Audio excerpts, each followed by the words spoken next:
नमस्कार प्यारे विद्यार्थियों, मरुधर एजुकेशन ग्रुप की ऑनलाइन कक्षाओं में आपका स्वागत है। हम BSc part first year electromagnetic physics पढ़ रहे थे। कौन सी फिजिक्स है अपनी? Electromagnetic physics.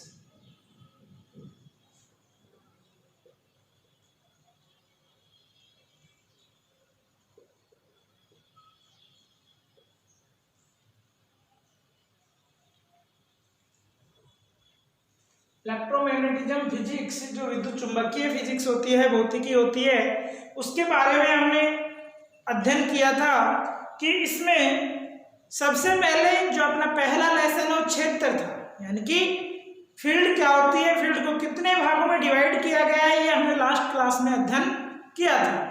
फील्ड क्या होती है कि किसी भी आकाश में जहां जहां भौतिक राशियों का मापन किया जा सकता है उसे हम क्या कहेंगे, उसको क्षेत्र कहा जाता है। तो उसके बाद में हमने अदिश क्षेत्र और सदिश क्षेत्र किसका अध्ययन किया था? अदिश क्षेत्र और सदिश क्षेत्र दोनों का अध्ययन कर लिया था और उनके उदाहरण पढ़ लिए थे। उसके बाद में हमने बात की थी कि जो हमारा वेरी इंपॉर्टेंट टॉपिक है वो है अदिश क्षेत्र की प्रवणता, ग्रेडियंट ऑफ स्केलर फंक्शन।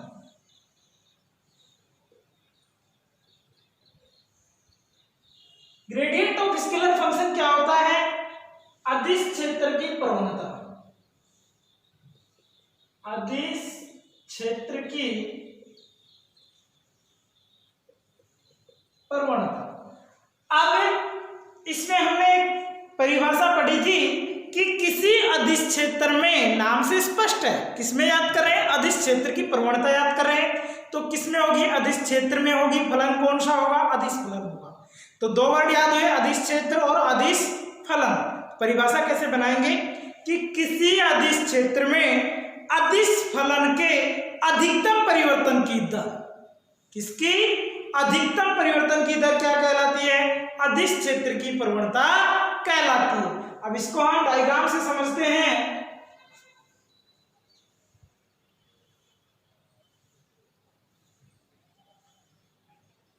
ये निर्देशांक है, इसमें दो प्रश्न लिए जाते हैं।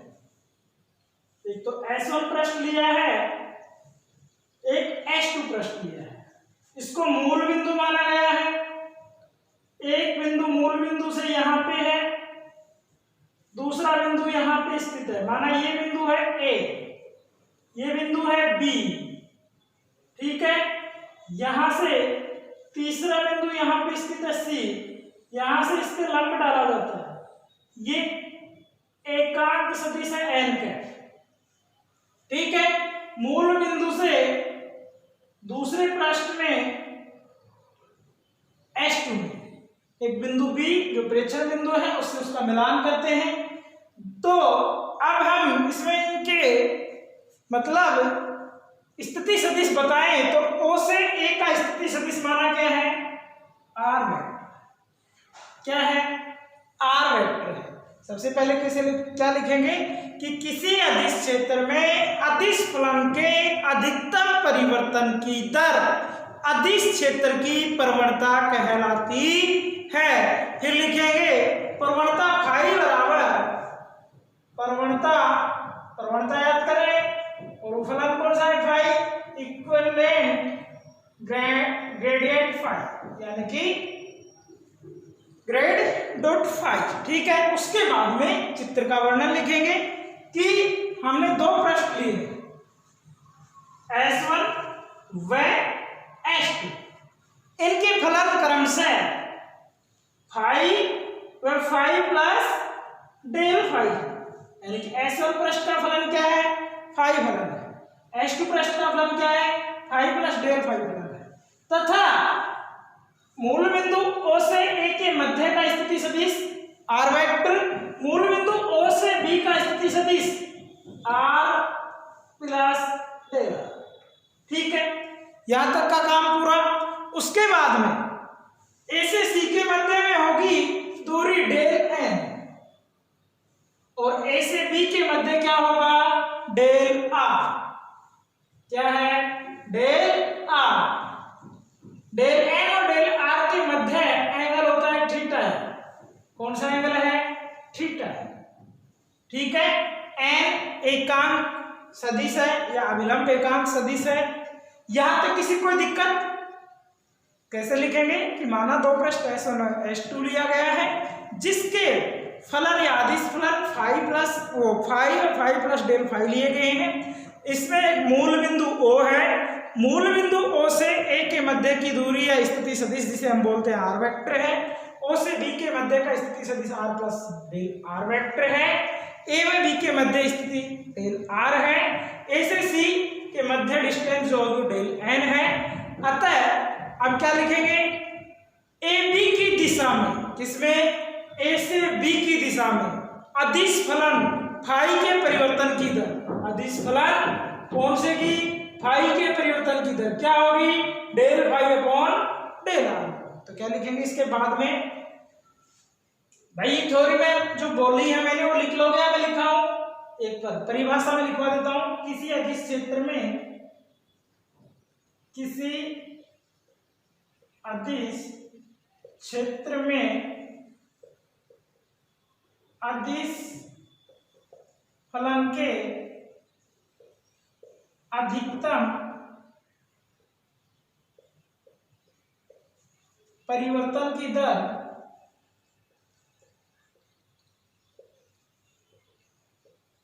क्या कहलाती है? अदिश क्षेत्र की प्रवणता कहलाती है। अदिश क्षेत्र की प्रवणता कहलाती है। यहां तक लिखने के बाद आपको ये लिखना है, यानी कि प्रवणता फाई इक्विवेलेंट ग्रेडियंट फाई। ठीक है, यहां तक लिख लोगे। उसके बाद में तो AB की दिशा में इसके बीच में वो वर्णन लिखोगे, इस चित्र का चित्र साइड में बनाओगे। वर्णन क्या लिखोगे कि इसमें S1 और S2 दो पृष्ठ लिए जाते हैं। S1 पृष्ठ का अदिश फलन फाई है, S2 पृष्ठ का अदिश फलन फाई प्लस डेल फाई है, जहां मूल बिंदु O है। मूल बिंदु O से A के मध्य का स्थिति सदिश R वेक्टर है। मूल बिंदु O से B के मध्य का स्थिति सदिश R प्लस डेल R वेक्टर है। A और B के बीच का डेल R, O से B का जो मध्य स्थिति सदिश होगा वो क्या होगा? R प्लस डेल R, और A से B के मध्य डेल R ओनली, और A से C के मध्य डेल N। ठीक है, उसके बाद में बिंदु C से B पे लंब डाला गया है और एक एकांक अभिलंब सदिश जो लिया गया है वो n का f लिया गया है। उसके बाद में लिखेंगे तो AB क्या है? AB की दिशा में अधिकतम परिवर्तन की दर, AB की दिशा में अधिकतम परिवर्तन की दर। प्यारे विद्यार्थियों, AB की दिशा में अधिकतम परिवर्तन की दर क्या होगी? AB फलन के परिवर्तन की दर तो क्या होगी? डेल फाई और स्थिति सदिश डेल आर, यही होगा। ठीक है, इसको हम इक्वेशन नंबर फर्स्ट दे देते हैं। क्या दे देते हैं? इक्वेशन नंबर फर्स्ट, यानी कि ये आ गई अपनी AB की दिशा में कितना फलन परिवर्तन हो रहा है? अधिकतम। उसके बाद सारा काम है डायग्राम से। एक समकोण त्रिभुज लेंगे ACB, समकोण त्रिभुज ACB, थीटा के सामने वाली भुजा लंब होती है। थीटा के सामने वाली भुजा कौन सी होती है? लंब। तो लिखेंगे अब आगे चित्र से त्रिभुज ACB में cos थीटा याद करना है। तो cos थीटा बराबर क्या होता है?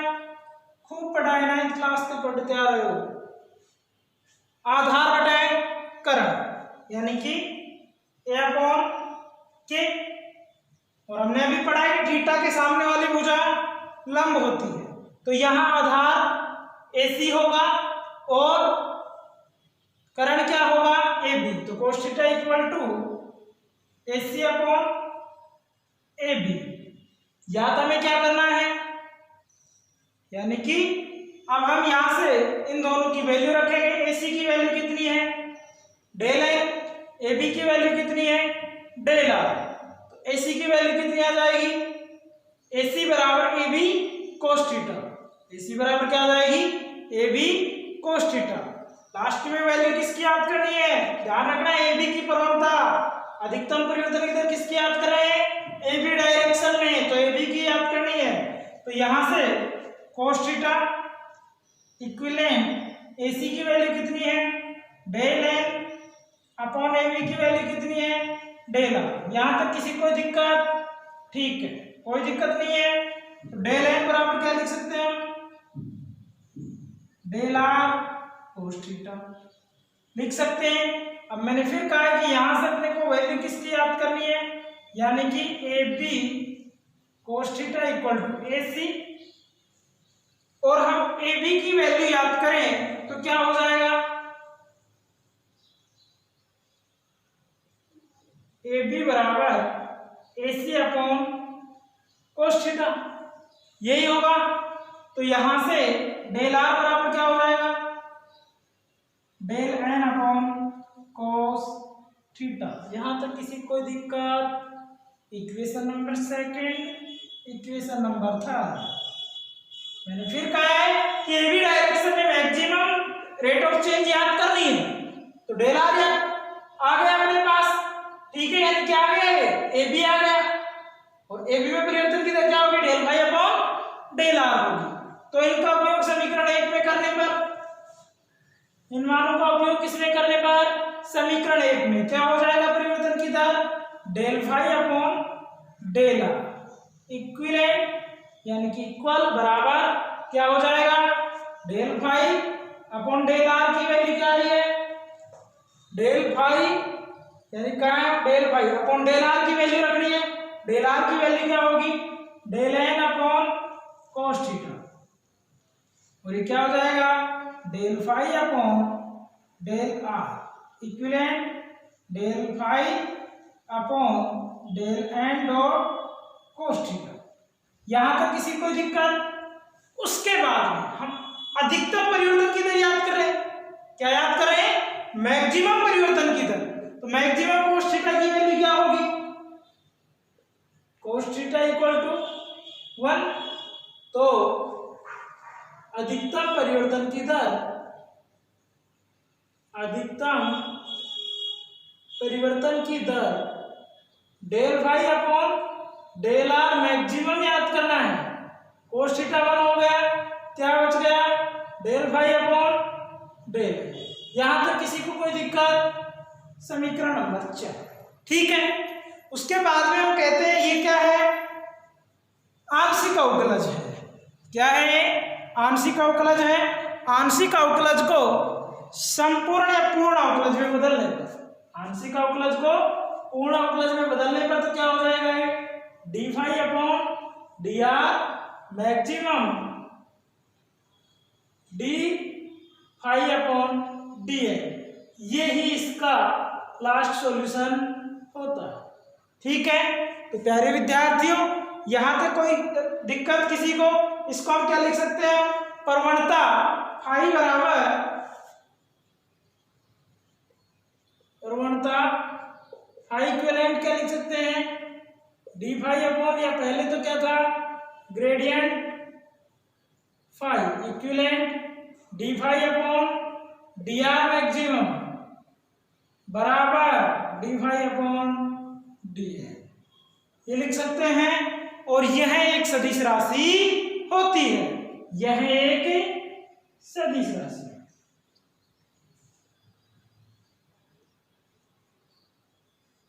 ये आपका टॉपिक कंप्लीट होता है। तो प्यारे विद्यार्थियों, आशा करता हूं कि आपको बताई गई बातें समझ में आई होंगी।